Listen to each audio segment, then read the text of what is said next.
नमस्कार दोस्तों, हर हर महादेव। देवभूमि उत्तराखंड में अनोखो मंदिर और तीर्थ स्थल हैं और यहीं पर स्थित है छोटी चार धाम के चार धाम। यमुनोत्री धाम, जहां से यमुना नदी की पहली धारा निकलती है। गंगोत्री धाम, जो गंगा नदी का उद्गम स्थल है। केदारनाथ धाम, जहां महादेव का केदारनाथ ज्योतिर्लिंग स्थित है। और बद्रीनाथ धाम, जहां महालक्ष्मी के नाथ श्री विष्णु जी निवास करते हैं।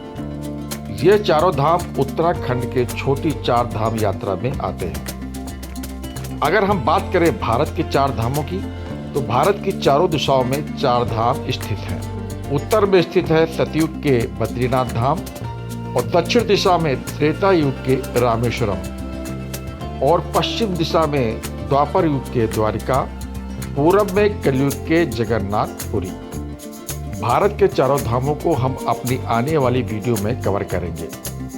तो दोस्तों, आज की वीडियो में मैं आपको उत्तराखंड की छोटी चार धाम यात्रा के चारों धामों के हम दर्शन कराएंगे और साथ में इन छोटी चार धामों यात्रा से संबंधित हम पौराणिक कथाओं के बारे में भी बताएंगे। तो दोस्तों, वीडियो को स्टार्ट करने से पहले मैं आपसे एक निवेदन करना चाहता हूँ। अगर आपने मेरे चैनल को सब्सक्राइब नहीं किया है तो सब्सक्राइब जरूर कर दें। तो चलिए शुरू करते हैं आज का ये वीडियो। उत्तराखंड के उत्तरकाशी डिस्ट्रिक्ट में यमुनोत्री धाम है। ये वही स्थान है जहां पर यमुना नदी की पहली धारा निकलती है।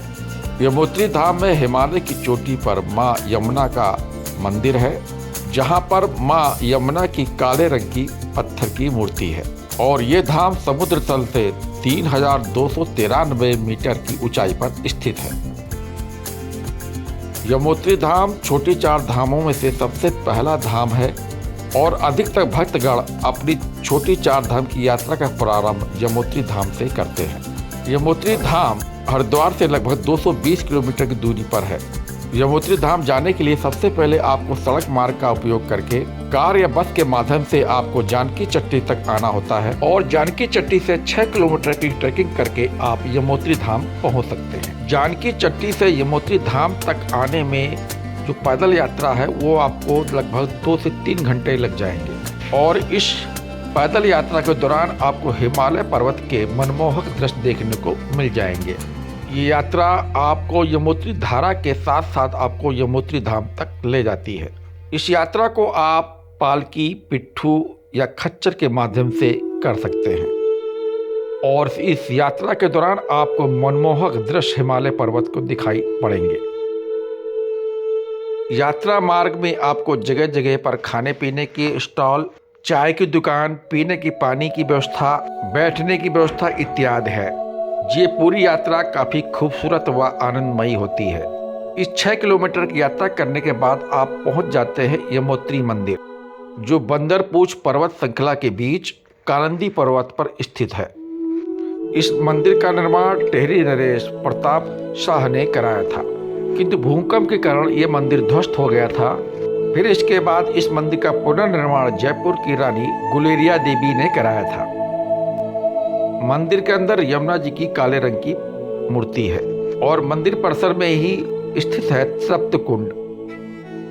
तृप्त कुंड में गर्म पानी बहता है और यमुनोत्री मंदिर के दर्शन करने से पहले यात्रीगण इस तृप्त कुंड में स्नान करते हैं। तृप्त कुंड के पास ही स्थित है दिव्य शिला, जहां पर मुख्य मंदिर में जाने से पहले यहां पर पूजा की जाती है और इसी के पास स्थित है सूर्य कुंड, जहां पर गर्म पानी की धारा बहती है, जिसमें यहाँ पर आने वाले यात्रीगण अपनी पोटली में बांधकर आलू व चावल पकाते हैं और इसी आलू या चावल को मुख्य प्रसाद के रूप में यमुना देवी के मंदिर में चढ़ाया जाता है और आलू या चावल को प्रसाद के रूप में यात्रीगण अपने घर को ले जाते हैं। माँ यमुना धरती के कल्याण करने के लिए गोलोक से पृथ्वी पर अपने शीतल रूप में इसी स्थान पर अवतरित हुई हैं। माँ यमुना देवी सूर्यदेव और संज्ञा देवी की पुत्री हैं और यमराज इनके जुड़वा भाई हैं। माता यमुना जी के एक भाई शनिदेव भी हैं, जो भगवान सूर्यदेव और छाया के पुत्र हैं। माना जाता है कि रक्षाबंधन के दिन हर वर्ष यमराज जी अपनी बहन यमुना से राखी बंधवाने आते हैं। कहा जाता है कि जो भक्त यमुना नदी में स्नान कर लेता है उसे सारे पापों से मुक्ति मिल जाती है।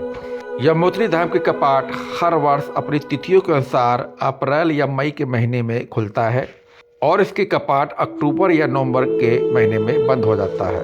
हर वर्ष अक्षय तृतीया के दिन यमुनोत्री धाम के कपाट खुलते हैं और दिवाली वाले दिन इस मंदिर के कपाट को बंद कर दिया जाता है। सर्दियों के महीने में ये पूरा स्थान बर्फ की चादर से ढक जाता है और यहाँ पर काफी ठंड पड़ती है और इस शीतकालीन के दौरान 6 महीने तक यमुनोत्री मंदिर से 6 किलोमीटर नीचे करसौली गांव में निवास रहता है और वहीं पर इनकी पूजा याचना की जाती है। तो यह है यमुनोत्री धाम के दर्शन और यमुनोत्री धाम से जुड़ी हुई पौराणिक कथा। अब चलते हैं गंगोत्री धाम की ओर। गंगोत्री वह स्थान जहां पर मां गंगा उतरी। हाँ दोस्तों, गंगोत्री धाम मां गंगा का उद्गम स्थल है और यहाँ पर मां गंगा का मंदिर है। उत्तराखंड के उत्तरकाशी जिले में यह गंगोत्री धाम है। यह मंदिर समुद्र तल से 3140 मीटर की ऊंचाई पर स्थित है। गंगोत्री धाम गौमुख के पास भागीरथी नदी के पास स्थित है। गंगा नदी गौमुख से निकलती है और गौमुख से देवप्रयाग तक उन्हें भागीरथी के नाम से जाना जाता है। देवप्रयाग पर भागीरथी व अलकनंदा नदी का संगम होता है और देवप्रयाग के आगे इस नदी को गंगा नदी के नाम से जाना जाता है। गंगोत्री धाम हरिद्वार से लगभग 280 किलोमीटर की दूरी पर स्थित है। तो आप हरिद्वार या ऋषिकेश से बस या टैक्सी लेकर आप गंगोत्री धाम जा सकते हैं। अगर आप यमुनोत्री धाम से गंगोत्री धाम को आ रहे हैं, पहले आपको जानकी चट्टी से धारासू बैंड आना पड़ता है। फिर आप धारासू बैंड से उत्तरकाशी जिले होते हुए आप गंगोत्री धाम तक पहुंच सकते हैं। गंगोत्री धाम की यात्रा सभी चारों धामों में से सबसे आसान यात्रा मानी जाती है, क्योंकि आपका सड़क मार्ग आपको गंगोत्री धाम के बिल्कुल मंदिर के समीप पहुंचाता है। गंगोत्री मंदिर का निर्माण गोरखा जनरल अमर थापा ने 18वीं शताब्दी में कराया था और जो मंदिर इस समय हम देख रहे हैं, इसका पुनर्निर्माण जयपुर के राजघराने ने कराया है। गंगोत्री धाम में हर सुबह या हर शाम को मां गंगा की आरती होती है। गंगोत्री धाम की पौराणिक कथा कुछ इस प्रकार की है। राजा सगर के 60,000 पुत्रों को मुनि कपिल मुनि ने अपनी आंख की ज्योति से भस्म कर दिया था। राजा सगर के पुत्रों को मुक्ति दिलाने के लिए राजा सगर के पौत्र भागीरथ ने इस स्थान पर मां गंगा को प्रसन्न करने के लिए कठिन तपस्या की। राजा भगीरथ के तपस्या से मां गंगा देवी प्रसन्न हुई और धरती पर इस स्थान पर मां गंगा शीतल के रूप में अवतरित हुई और राजा सगर के 60,000 पुत्रों को मुक्त किया। गंगोत्री मंदिर के पास ही स्थित है भागीरथी की तपस्थली। ये वही स्थान है जहाँ पर राजा भगीरथी ने मां गंगा को प्रसन्न करने के लिए कठिन तपस्या की थी। मुख्य मंदिर से कुछ सीढ़ियाँ आपको उतर कर आना पड़ता है स्नान घाट, जहाँ पर भक्तगण भागीरथी नदी के पानी में स्नान करते हैं। गंगोत्री मंदिर के कुछ ही दूरी पर स्थित है सूर्य कुंड। माना जाता है कि सूरज की पहली किरण इसी स्थान पर पड़ती है, तभी इसका नाम सूर्य कुंड है। गंगोत्री धाम हिमालय की चोटियों पर बसा हुआ है। यमुनोत्री धाम से 19 किलोमीटर आगे पड़ता है गौमुख, यानी वो स्थान जहाँ पर गंगा नदी निकास करती है। गंगा नदी की पहली धारा इसी स्थान से निकलती है। गंगा नदी का मुख्य स्रोत है हिमालय का गंगोत्री ग्लेशियर, जिसका पानी गौमुख से निकलकर हमें गंगा नदी के रूप में देखने को मिलता है। गंगोत्री ग्लेशियर 30 किलोमीटर लंबा या 3 से 4 किलोमीटर चौड़ा है।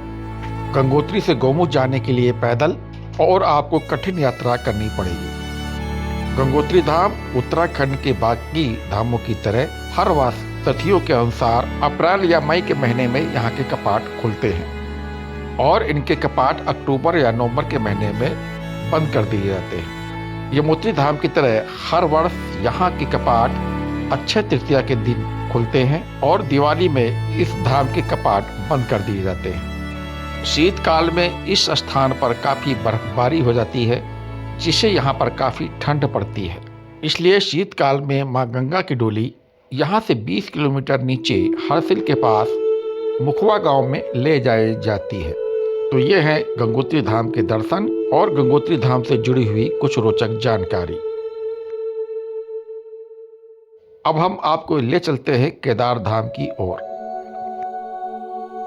उत्तराखंड के रुद्रप्रयाग जिले में यह केदारनाथ धाम है और ये महायोगी भोलेनाथ पार्वतीपति महादेव का निवास स्थान है।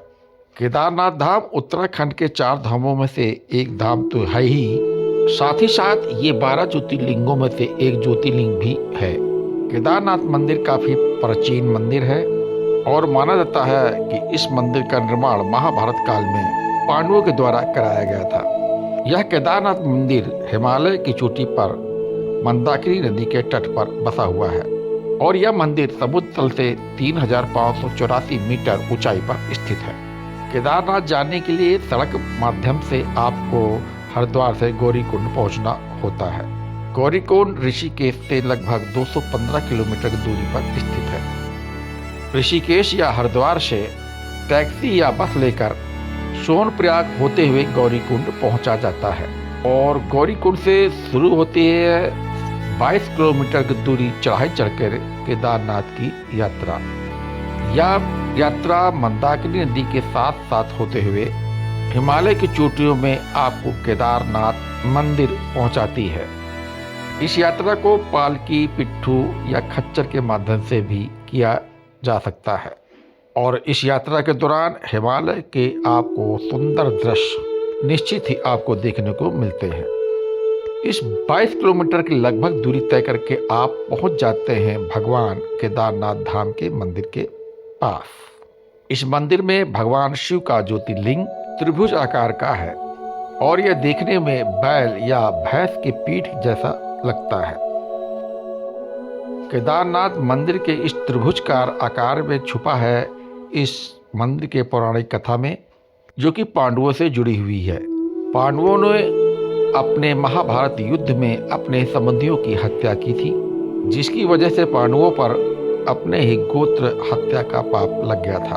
अपने आप को इस पाप से मुक्त करने के लिए पांडव भगवान शिव के दर्शन चाहते थे, परंतु भगवान शिव पांडवों से रुष्ट थे, इसलिए पांडवों से छिप रहे थे। पांडव भगवान शिव को ढूंढते ढूंढते काशी भी गए थे। तब भगवान शिव पांडवों से छिपकर हिमालय चले गए थे। तब पांडव भगवान शिव को ढूंढते ढूंढते हिमालय पहुंच गए। तब भगवान शिव ने देखा कि पांडव उन्हें ढूंढते ढूंढते हिमालय आ गए हैं। तब भगवान शिव ने एक भैंसे का रूप धारण कर लिया और वे अन्य पशुओं के झुंड में शामिल हो गए, जिससे कि पांडव उन्हें ढूंढ ना पाए। किंतु पांडवों को यह आभास हो गया था कि भगवान शिव यहीं कहीं पर हैं, इसलिए भगवान शिव को ढूंढने के लिए भीम ने अपना आकार बड़ा कर लिया और अपने पैरों को एक पहाड़ी से दूसरे पहाड़ी के बीच में रख दिया। अन्य पशु भीम के पैरों के नीचे से निकल गए, किंतु भगवान शिव जो भैंसे के रूप में थे वे वहीं पर खड़े रहे और पांडवों से बचने के लिए वो धरती में समाने लगे। यह देखकर भीम ने उन्हें पहचान लिया कि भैंसे के रूप में भगवान शिव ही हैं और भीम ने भैंसे को पृथ्वी में समाते हुए उनकी पीठ को पकड़ लिया और वह पीठ इसी स्थान पर रह गई। भगवान शिव ने पांडवों की इस भक्ति को देखकर प्रसन्न हो गए और पांडवों के इसी स्थान पर दर्शन दिए। वे इसी स्थान पर भैंसे की पीठ के रूप में केदारनाथ ज्योतिर्लिंग के रूप में यहाँ पर बस गए। तभी तो केदारनाथ ज्योतिर्लिंग त्रिभुज आकार का है, जो देखने में भैंसे की पीठ की तरह लगता है। इस स्थान पर पांडवों ने केदारनाथ मंदिर का निर्माण कराया और जो मंदिर हम आज यहाँ पर देख रहे हैं, इसका निर्माण आज से 1200 साल पहले आदि शंकराचार्य ने कराया था। पांडवों से बचने के लिए जब भगवान शिव धरती में समा रहे थे, तब उनकी पीठ यहीं पर रह गई, जो केदारनाथ ज्योतिर्लिंग के रूप में, और उनका सर निकला नेपाल में, जिसे हम आज पशुपतिनाथ के मंदिर के नाम से जानते हैं। उत्तराखंड के बाकी धामों की तरह केदारनाथ धाम भी है। हर वर्ष तिथियों के अनुसार ये अप्रैल या मई के महीने में इनके कपाट खुलते हैं और नवंबर महीने में कार्तिक पूर्णिमा के दिन इनके कपाट को बंद कर दिए जाते हैं। शीतकाल में भगवान केदारनाथ की डोली को नीचे लाकर ऊखी मठ में रखा जाता है, जहाँ पर इनकी पूजा 6 महीने तक की जाती है। तो यह है केदारनाथ ज्योतिर्लिंग के दर्शन और इनसे जुड़ी हुई पौराणिक कथा। अब हम आपको लेकर चलते हैं बद्रीनाथ धाम की ओर।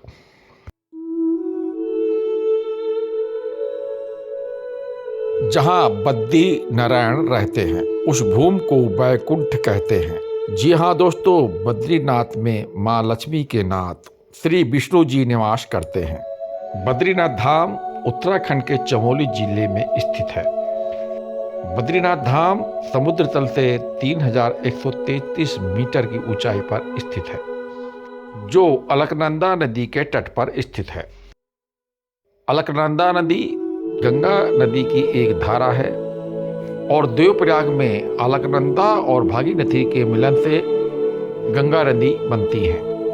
बद्रीनाथ धाम हरिद्वार से 314 किलोमीटर की दूरी पर है और इस यात्रा को करने में करीब 10 घंटे लगते हैं। हरिद्वार से बद्रीनाथ जाते हुए आप गंगा नदी के किनारे किनारे आपको बद्रीनाथ धाम ले जाता है और इस यात्रा में आपको गंगा नदी के पंचप्रयाग के दर्शन होते हैं, जहां पर अलग अलग नदियों के संगम से गंगा नदी बनती है। बद्रीनाथ मंदिर नर और नारायण पर्वत के बीच अलकनंदा नदी तट पर स्थित है। मंदिर के ऊपर ओम दूर से ही दिखता है और मंदिर के घंटे की गूंज पूरी घाटी में सुनाई देती है। मंदिर तक जाने के लिए आपको पुल से अलकनंदा को पार करना होता है। मंदिर के गर्भगृह में भगवान विष्णु की काले रंग की 1 मीटर ऊंची मूर्ति है। मंदिर के पास ही कुछ सीढ़ियां उतरकर है तृप्त कुंड और नारद कुंड। यात्रीगण यहाँ पर तृप्त कुंड में स्नान करने के बाद मुख्य मंदिर में दर्शन के लिए जाते हैं। वैसे तो बद्रीनाथ धाम सतयुग का धाम है और सतयुग से भगवान विष्णु यहाँ पर विराजमान है। तो इस मंदिर की पूर्ण स्थापना आदि शंकराचार्य जी ने 8वीं सदी में कराई गई थी। मंदिर के अंदर जो मूर्ति स्थापित है वो आदि शंकराचार्य को अलकनंदा नदी में नारद कुंड के पास से मिली थी। आदि शंकराचार्य जी ने इस मूर्ति को नारद कुंड से निकालकर उसे तप्त कुंड के पास स्थापित किया था। फिर 16वीं सदी में गढ़वाल के राजा ने इस मूर्ति को मुख्य मंदिर में स्थापित किया था। भूकंप के कारण ये मंदिर ध्वस्त हो गया था और इसका पुनर्निर्माण जयपुर के राजा के द्वारा कराया गया था। माना जाता है कि बद्रीनाथ धाम पहले भगवान शिव और पार्वती का निवास स्थान हुआ करता था। फिर भगवान विष्णु ने ध्यान योग करने के लिए धरती पर एक उचित स्थान को ढूंढ रहे थे। तब उन्हें अलकनंदा नदी के किनारे ये स्थान बहुत ही प्रसन्न यहाँ पर आके नीलकंठ पर्वत के निकट उन्होंने बाल रूप में अवतार लिया। फिर वहाँ पर रोने लगे। भगवान शिव और माता पार्वती जब भ्रमण करके अपने निवास स्थान पर पहुँचे तब इस बालक को रोते हुए माँ पार्वती का हृदय द्रवित हो गया। तब उन्होंने इस बालक को अपनी गोद में उठाकर अपने साथ अपने घर ले गई। जब भगवान शिव और माता पार्वती फिर से भ्रमण करने को गए, फिर वापस घर को लौटे तो उन्होंने देखा घर का दरवाजा अंदर से बंद है। भगवान शिव ने जब दरवाजा को खोला, अंदर साक्षात भगवान विष्णु थे। तब भगवान विष्णु ने भगवान विष्णु और माता पार्वती से इस स्थान को ध्यान योग करने के लिए मांग लिया। तब भगवान शिव और माता पार्वती ने इस स्थान को छोड़ दिया। तब वे केदारनाथ जाकर वहां पर बस गए। कथाओं के अनुसार जब भगवान विष्णु यहाँ पर ध्यान में लीन थे तब यहाँ का मौसम खराब होने लगा और यहाँ पर काफ़ी वर्षा और हिमपात होने लगा। लेकिन भगवान विष्णु यहाँ पर तपस्या में इतने लीन थे, उन्हें खराब मौसम का पता ही नहीं चला। अपने नाथ को इस अवस्था में देखकर भगवान विष्णु की पत्नी माँ लक्ष्मी इस स्थान पर आईं। उन्होंने विष्णु जी के समीप खड़े होकर एक बेर के वृक्ष के रूप धारण कर लिया। इससे माँ लक्ष्मी ने बेर के वृक्ष के रूप में समस्त वर्षा को और हिमपात को अपने ऊपर ले लिया और अपने पति विष्णु को खराब मौसम से बचाया। कई वर्षों के बाद जब भगवान विष्णु की तपस्या पूर्ण हुई तब उन्होंने देखा कि माँ लक्ष्मी ने वृक्ष का रूप लेकर उन्हें खराब मौसम या हिमपात से बचाया। तब भगवान विष्णु ने कहा, हे देवी, आपने मुझसे अधिक कठिन तपस्या की है, इसलिए इस स्थान को आपके नाम से जाना जाएगा। बद्री का अर्थ होता है बेर और माँ लक्ष्मी ने यहाँ पर बेर के वृक्ष के रूप का धारण किया। तभी इस स्थान का नाम पड़ा बद्रीनाथ, यानी माँ लक्ष्मी के नाथ श्री बद्रीनाथ। ऐसा माना जाता है कि भगवान विष्णु द्वापर काल तक यहीं पर विराजमान थे और साक्षात दर्शन दिया करते थे। कलयुग में भगवान विष्णु अपने भक्तों के दर्शन के लिए यहाँ पर मूर्ति के रूप में विराजमान है। बद्रीनाथ धाम उत्तराखंड के धामों की तरह से ये मई से नवंबर के महीने में खुलता है। सर्दियों में इस स्थान पर काफ़ी ठंड पड़ती है और यहाँ का समस्त स्थान बर्फ की चादर से ढक जाता है। इसलिए शीतकाल में बद्रीनाथ का निवास स्थान होता है जोशीमठ के नरसिंह मंदिर में। तब यहीं पर बद्रीनाथ की पूजा 6 महीने तक की जाती है। तो दोस्तों, ये है बद्रीनाथ धाम के दर्शन और बद्रीनाथ धाम से जुड़ी हुई पौराणिक कथाएं। मैं उम्मीद करता हूँ आपको ये मेरा वीडियो पसंद आया होगा। उत्तराखंड के 4 धाम के अलावा हमने अपने चैनल पर कई वीडियो डाल रखे हैं, जैसे कि द्वादश के 12 ज्योतिर्लिंग के दर्शन और सीहोर में कुबेरेश्वर धाम के ज्योतिर्लिंग के दर्शन, और साथ में आगे हम आपको कराऊंगा 12 ज्योतिर्लिंग के दर्शन और बड़े 4 धाम की यात्रा के बारे में भी। तो उन्हें भी आप मेरे चैनल पर जाकर देख सकते हैं। तो दोस्तों, जल्दी ही मिलेंगे आपको हम अपने एक नए वीडियो के साथ।